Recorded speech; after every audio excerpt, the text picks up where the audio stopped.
नमस्कार दोस्तों, स्वागत है आपका अपने YouTube चैनल में। और हमारा टॉपिक होने वाला हिंदी प्रैक्टिस सेट। अगर आपने पिछले प्रैक्टिस सेट नहीं लगाया, एक बार पिछले प्रैक्टिस सेट लगाओ। इसमें अपने नंबर काउंट करना है, कितने नंबर बनते हैं। शुरू करते हैं अपने पहले क्वेश्चन के साथ। जो पहला क्वेश्चन दिया गया हमारा, विकास की दृष्टि से प्राकृत की पूर्वकालीन अवस्था का नाम क्या है। कौन सी भाषा का? प्राकृत की पूर्वकालीन अवस्था का नाम बताना है। तो विकास की दृष्टि से प्राकृत की पूर्वकालीन अवस्था का नाम था आपका पाली। क्या नाम था? पाली। ऑप्शन नंबर ए हो जाएगा। और पाली भारत की पहली जनभाषा थी। ठीक है, भारत की पहली जनभाषा क्या थी? पाली थी, याद रखना। उसके बाद देखते हैं नेक्स्ट दूसरा क्वेश्चन जो दिया गया है, वर्णमाला किसे कहते हैं। अब बिल्कुल सभी को पता, वर्णों के व्यवस्थित समूह को क्या कहते हैं? वर्णमाला कहते हैं। वर्णों के व्यवस्थित समूह को वर्णमाला कहते हैं, अर्थात ऑप्शन नंबर डी हमारा सही आंसर हो जाएगा। ठीक है, याद रखना। उसके बाद देखते हैं नेक्स्ट अगला क्वेश्चन। नेक्स्ट दिया गया है, विशेषण के कितने प्रकार होते हैं। विशेषण के कितने प्रकार होते हैं? तो विशेषण के 4 प्रकार होते हैं। कितने प्रकार होते हैं? विशेषण के 4 प्रकार होते हैं।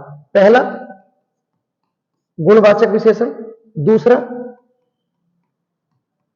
परिमाणवाचक विशेषण, तीसरा आपका संख्यावाचक विशेषण, सॉरी, और चौथा आपका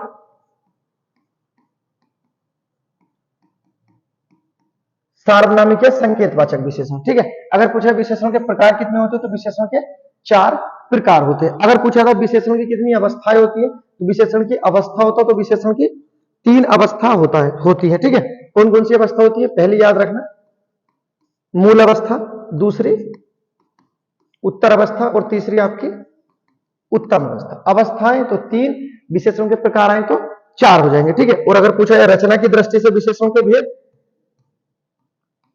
रचना की दृष्टि से विशेषण के भेद तो कहना 2 होते हैं। ठीक है, कौन कौन से? रूढ़ और यौगिक। ठीक, उसके बाद देखते हैं नेक्स्ट अगला क्वेश्चन। जो क्वेश्चन दिया गया हमारा क्वेश्चन नंबर 4, निम्नलिखित में से पुल्लिंग शब्द का चयन करना है। कौन सा पुल्लिंग है? पहला दिया गया है दही, दूसरा पानी और तीसरा ए और बी दोनों, और फिर दिया गया है डी में गंगा। देखो पुल्लिंग से क्वेश्चन है, अर्थात लिंग से क्वेश्चन है। ठीक है, लिंग की पहचान किस आधार पर होती है? तो संज्ञा के आधार पर होती है। हिंदी में लिंग के कितने भेद होते हैं? 2 होते हैं। उसके बाद संस्कृत में कितने होते हैं? 3 होते हैं। ठीक है, लेकिन यहां पूछा है पुल्लिंग, तो हमारे जो पुल्लिंग हो जाएंगे दही और पानी दोनों पुल्लिंग है, अर्थात ऑप्शन नंबर सी हमारा आंसर हो जाएगा। उसके बाद देखते हैं नेक्स्ट अगला क्वेश्चन। देखो पहला क्वेश्चन लिंग से था, अब आया है वचन से। इसमें जो दिया गया है सदा एक वचन में प्रयुक्त होने वाले शब्द का चयन कीजिए।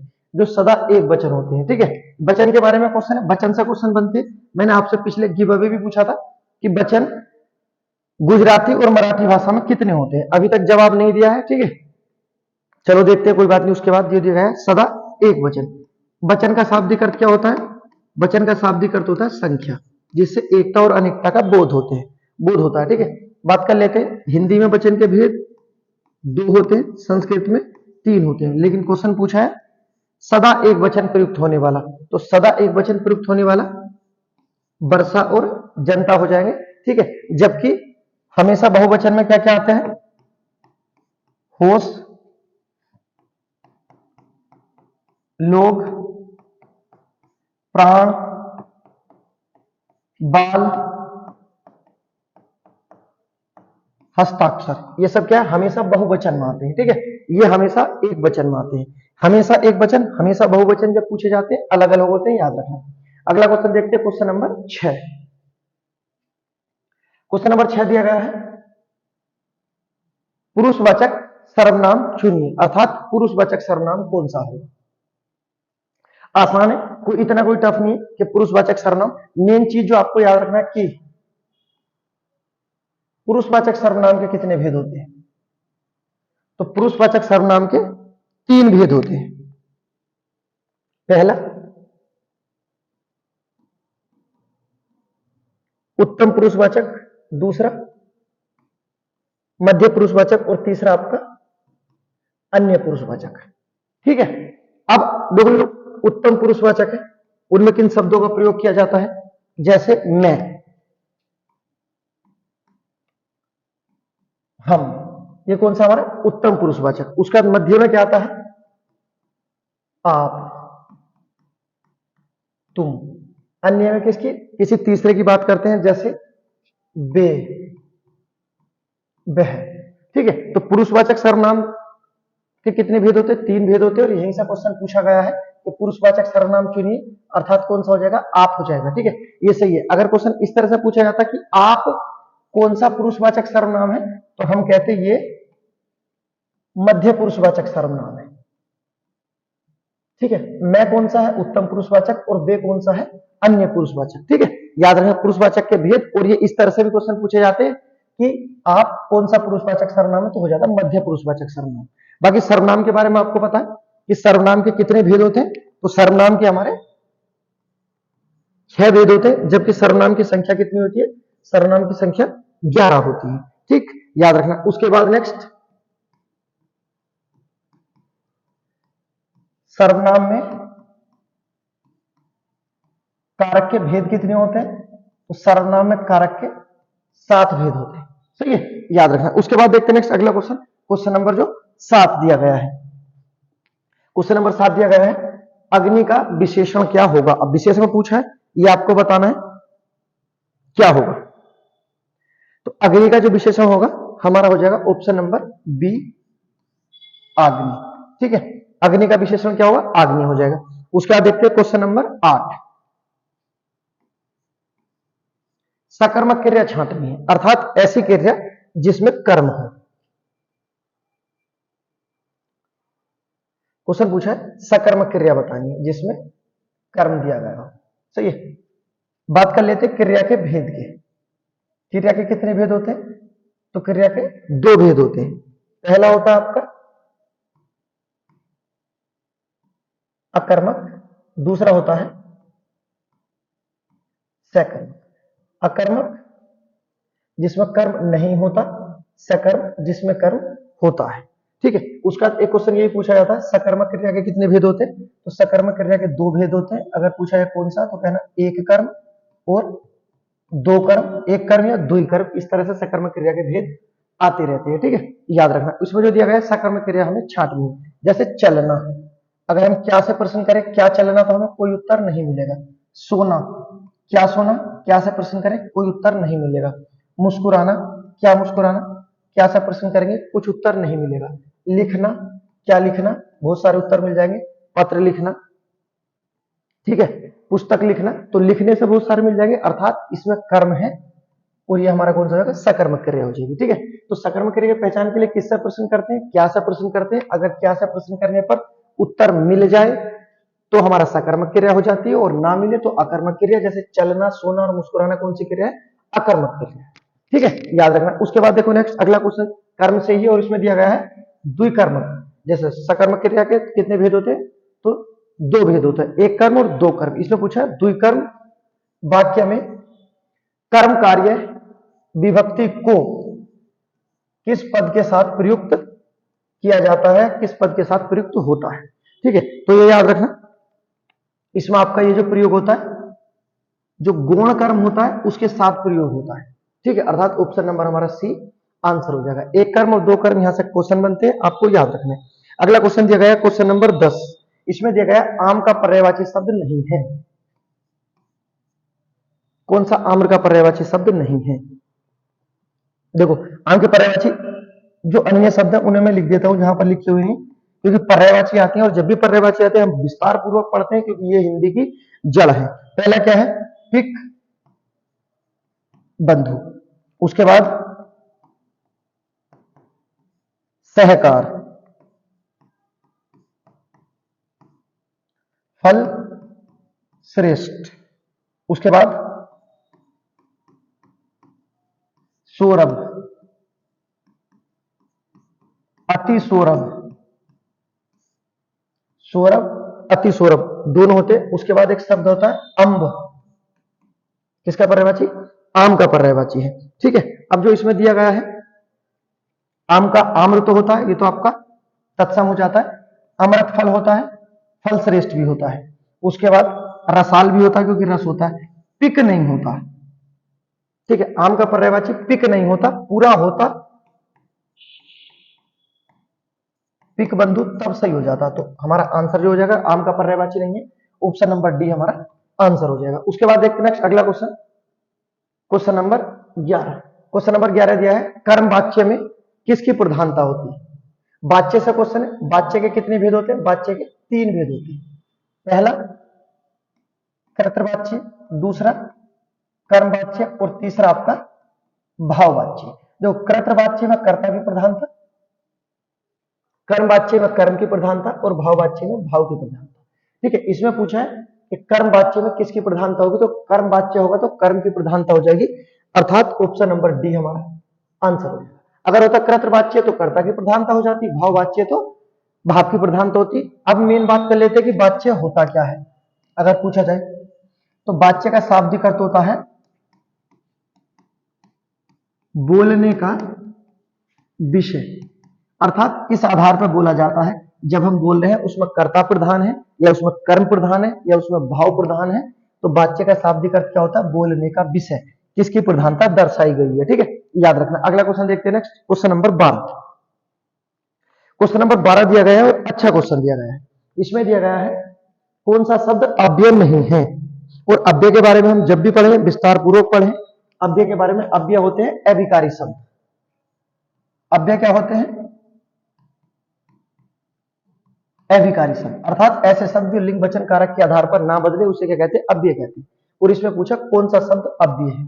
ठीक है, अव्यय शब्द वो होते हैं जिसमें कोई परिवर्तन करने के बाद उसका कोई अर्थ ना निकले, अर्थात अविकारी शब्द। कौन सा शब्द अव्यय नहीं है, पहला दिया गया आज, दूसरा कल, उसका इधर और फिर किसे। उससे पहले बात कर लेते हैं अव्यय के भेद। अगर पूछे अव्यय के भेद कितने होते हैं, तो अव्यय के 4 भेद होते हैं।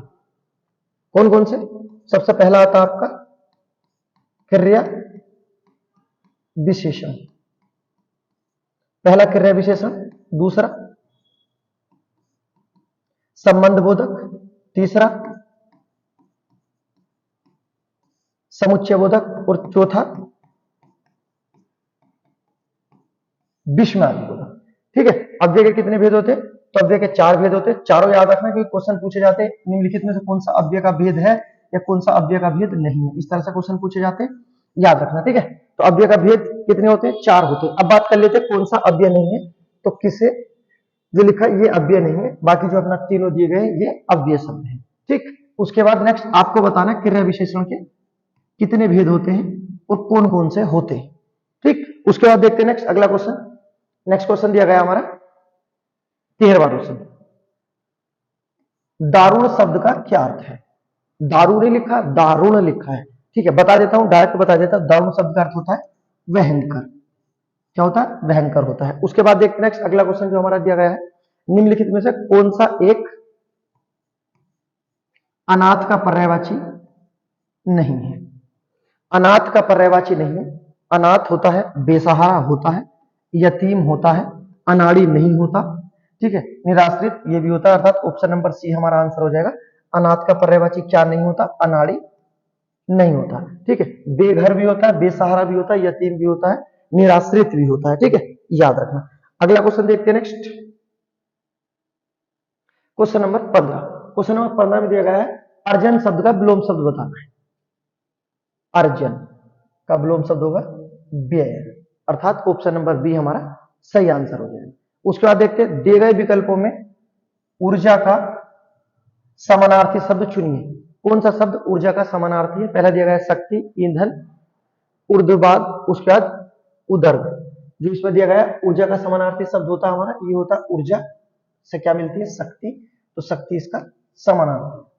ठीक है, याद रखना। उसके बाद देखते हैं नेक्स्ट, जो स्त्री सूर्य भी ना देख सके, जो स्त्री सूर्य भी ना देख सके के लिए एक शब्द बताना है। देखो विदुषी होती है बुद्धिमान स्त्री, अलक्ष्या बिना लक्षण वाली, और ये जो स्त्री सूर्य भी ना देख सके इसके लिए होता है असूर्य पश्या। ठीक है, जो स्त्री सूर्य भी ना देख सके उसे क्या कहते हैं, असूर्य पश्या कहते हैं। ठीक है, उससे अगला क्या है शास्त्रज्ञ, जो शास्त्र की ज्ञाता हो। सही है, तो हमारा क्वेश्चन था जो स्त्री सूर्य भी ना देख सके उसे क्या कहते हैं, असूर्य पश्या। ठीक, याद रखना। उसके बाद देखते हैं क्वेश्चन नंबर 18। क्वेश्चन नंबर 18 में दिया गया है अंदर अंदर कढ़ाई में गुड़ पकना का क्या अर्थ है, अर्थात ये मुहावरा पूछा गया है। क्या पूछा गया है? मुहावरा पूछा गया है। और मुहावरा क्या होता है हमारा? ये होता है वाक्य का अंश। क्या होता है? मुहावरा वाक्य का अंश होता है। कौन सी भाषा का शब्द है मुहावरा? तो ये अरबी भाषा का शब्द है। ठीक है, अंदर अंदर कढ़ाई में गुड़ पकना, इसका जो अर्थ हो जाएगा कहीं गुप्त मंत्र ना हो। ठीक है, याद रखना। उसके बाद देखते हैं नेक्स्ट, अगला क्वेश्चन आपके लिए है, आपको बताना है। Question number 19। क्वेश्चन नंबर 19 बताना है इसमें, अरण्य चंद्रिका। अब देखो, अरण्य, जंगल, वन, कानन, अटवी, कांतार, विपिन, ये सब हमारे पर्यायवाची होते हैं जंगल के। ठीक है, चंद्रिका का मतलब होता है सुंदर, अर्थात इसका आंसर क्या हो जाएगा? जंगल की सुंदरी हो जाएगा। सही है। उसके बाद देखते हैं नेक्स्ट अगला question, question number 20। Question number 20 में दिया गया अनुकरण। ये हमारा कोई बड़ा क्वेश्चन नहीं है, इसमें पूछ लिया अनुकरण, इसमें कौन सा हमारा उपसर्ग दिया गया है। मेन बात है कि जो इसमें दिया गया है अनुकरण, हमें पता है कि इसमें अनुपसर्ग है, लेकिन हमारा क्वेश्चन ये नहीं होता है। ठीक है, अगर आप अपने प्रैक्टिस सेट लगातार कर रहे हैं तो हमारे इस तरह से क्वेश्चन पूछे जाते हैं कि जो उपसर्ग है अनु, ये किस भाषा का उपसर्ग है। तो जो अनु कौन सी भाषा का है? ये संस्कृत भाषा का है। और संस्कृत भाषा में उपसर्ग की संख्या कितनी होती है? 22 होती है। ठीक है, जब कभी उपसर्ग प्रत्यय से क्वेश्चन आते हैं मैं विस्तार पूर्वक पढ़ाता हूं। ठीक है, क्योंकि आधुनिक हिंदी के आधार पर अब जो चेंज आए हैं हिंदी में, उस आधार से आपको चलना। अगर प्राचीन परंपराओं के साथ चलेंगे तो बहुत पीछे रह जाएंगे, क्योंकि इस तरह से भी क्वेश्चन पूछे जाते हैं निम्नलिखित में कौन सा संस्कृत का उपसर्ग है, कौन सा आपका हिंदी का उपसर्ग है, कौन सा उर्दू का उपसर्ग है। ठीक है, इसीलिए मैं आपको बता देता हूं, आपको बताना कि ये जो शब्द है बै, ठीक है, उसके बाद दूसरा शब्द है सु, तीसरा शब्द है अभी, उसके बाद है बे, और आपका है एक ए, और उसके बाद आ। ये देखो मैंने कुछ उपसर्ग लिखे, पहला आपका बे, फिर सु, फिर अभी, फिर बे, फिर ए और आ। ये अलग अलग भाषाओं के उपसर्ग हैं जो हमारे एग्जाम में अब वाले जो 2024 में जितने भी उत्तर प्रदेश, मध्य प्रदेश, राजस्थान, छत्तीसगढ़ में क्वेश्चन हुए हैं हिंदी के, उसमें इस तरह से पूछे गए हैं। अब हिंदी अपडेट हो गई है, यहां भी इसी तरह से आने लगेंगे, आप कोई टेंशन मत लो। तो आपको ये बताने कि उपसर्ग हमारे कौन सी भाषा के हैं, किस किस भाषा में इनका प्रयोग होता है।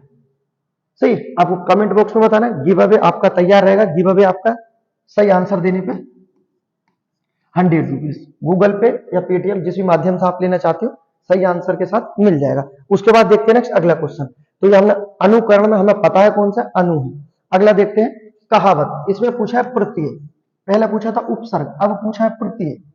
सही है, प्रत्यय के कितने भेद होते हैं? 2 होते हैं, पहला कृत प्रत्यय और दूसरा तद्धित प्रत्यय। कृत प्रत्यय क्रिया और धातु के साथ आते हैं, तद्धित प्रत्यय संज्ञा, सर्वनाम और विशेषण के साथ आते हैं। ठीक है, ये पूछा जाता है, याद रखना। इसमें पूछा है कहावत, मैं उम्मीद करता हूं आप एकदम बता दोगे। कहावत में कौन सा प्रत्यय होगा? आवत प्रत्यय होगा, ऑप्शन नंबर डी हो जाएगा।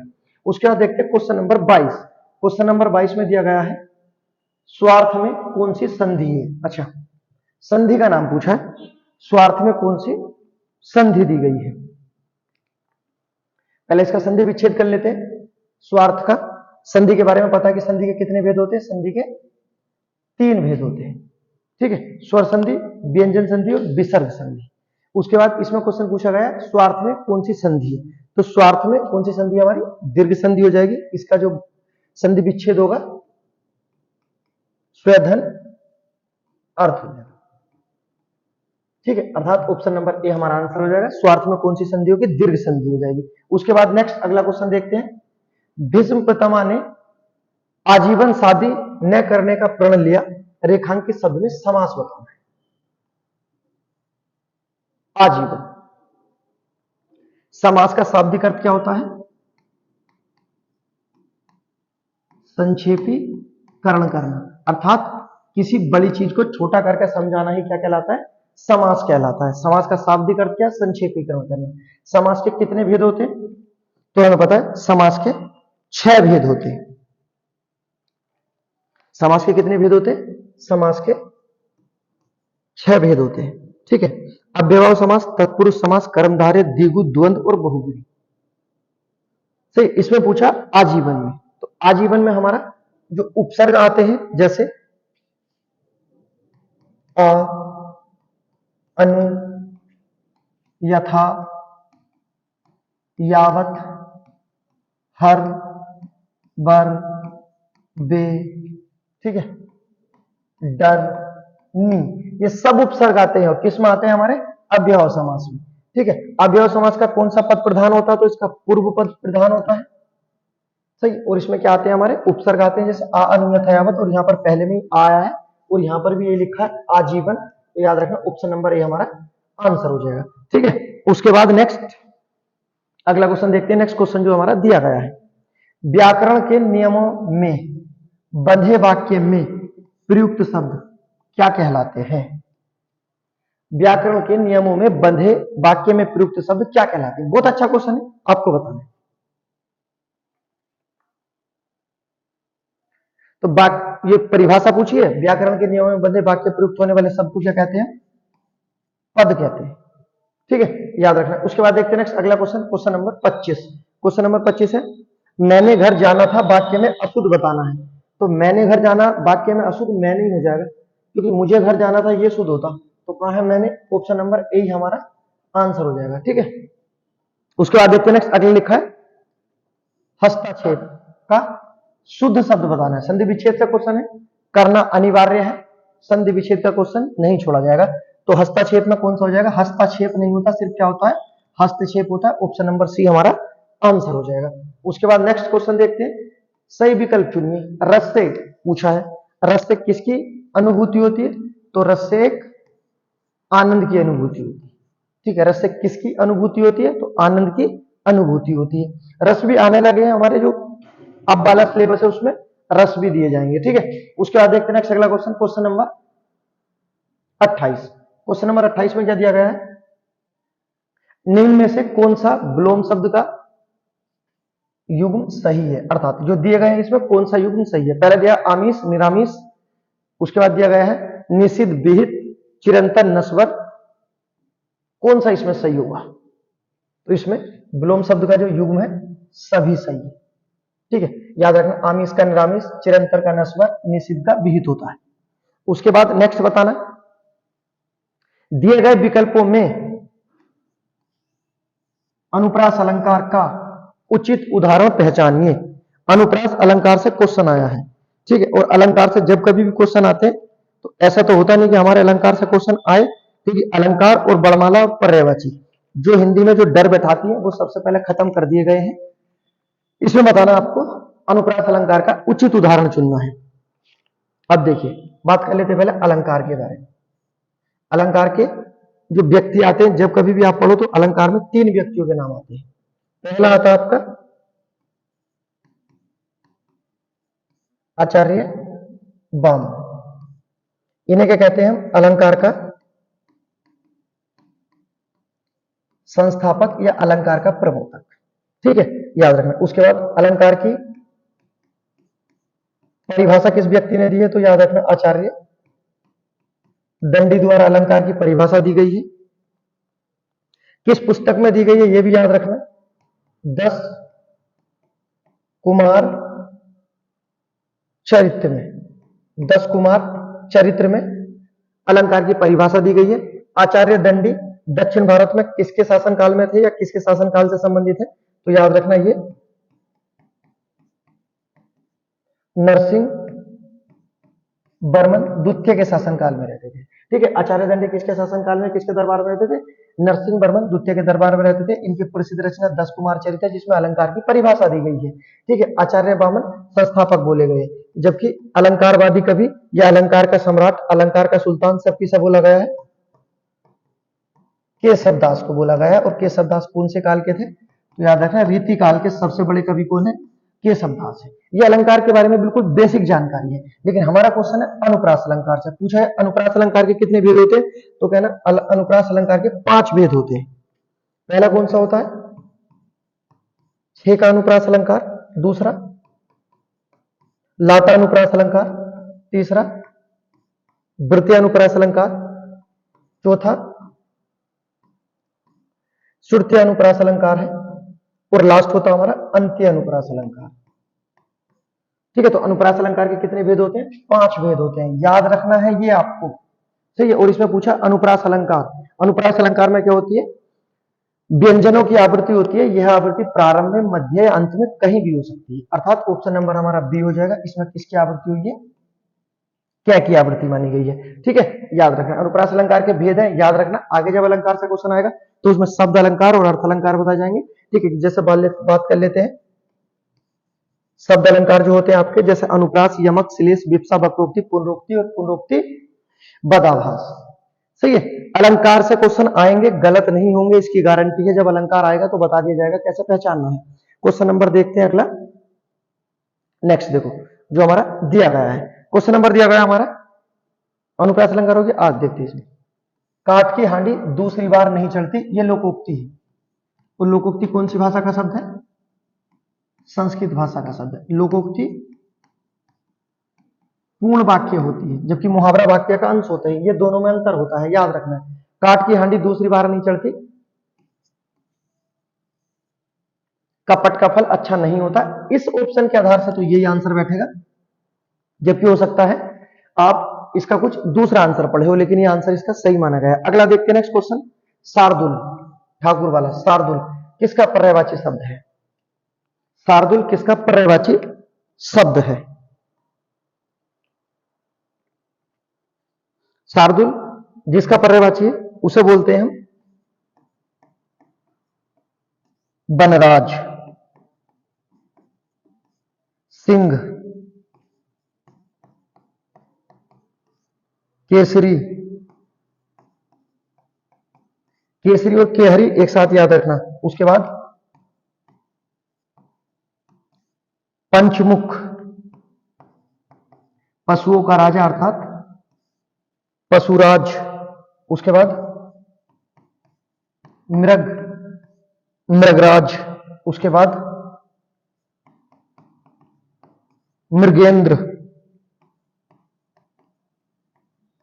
महावीर, केसी, व्याघ्र। सब किसके पर्यायवाची है हमारे, तो शार्दुल किसका पर्यायवाची है भैया, याद रखना ये हमारे शेर का पर्यायवाची। ठीक है, अब इसके बाहर जाएं तो आप हमसे बताना। ठीक है, बनराज, सिंह, केसरी, केहरी, पंचमुख, पशुराज, मृग, मृगेंद्र, महावीर, केसी और व्याघ्र। ठीक है, किसके पर्यायवाची है, सब शेर के पर्यायवाची है। ऑप्शन नंबर बी हमारा सही आंसर हो जाएगा। उसके बाद देखते हैं नेक्स्ट अगला क्वेश्चन, 1000 बार बताया गया है इस क्वेश्चन का आंसर, और मैं उम्मीद करता हूं इसका आंसर आप ही बता देना। ठीक है, वर्ष 1982 में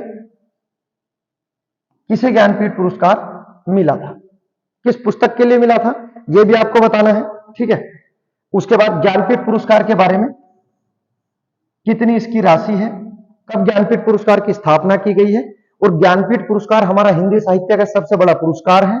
ठीक है, यह हमारी जो संविधान की 22 भाषा उसमें दिया जाता था, लेकिन अभी एक और नई भाषा जोड़ी गई है इसमें, जिसका नाम क्या है आपका, अंग्रेजी। ठीक है, तो याद रखना ज्ञानपीठ पुरस्कार के बारे में जानकारी याद रखना, और ये इसका क्वेश्चन का आंसर बताना है, क्वेश्चन नंबर 32 का। ठीक है, मिलते हैं एक और नेक्स्ट वीडियो में। अगर वीडियो पसंद आई तो लाइक करें, सब्सक्राइब करें। मिलते हैं एक और नई वीडियो में।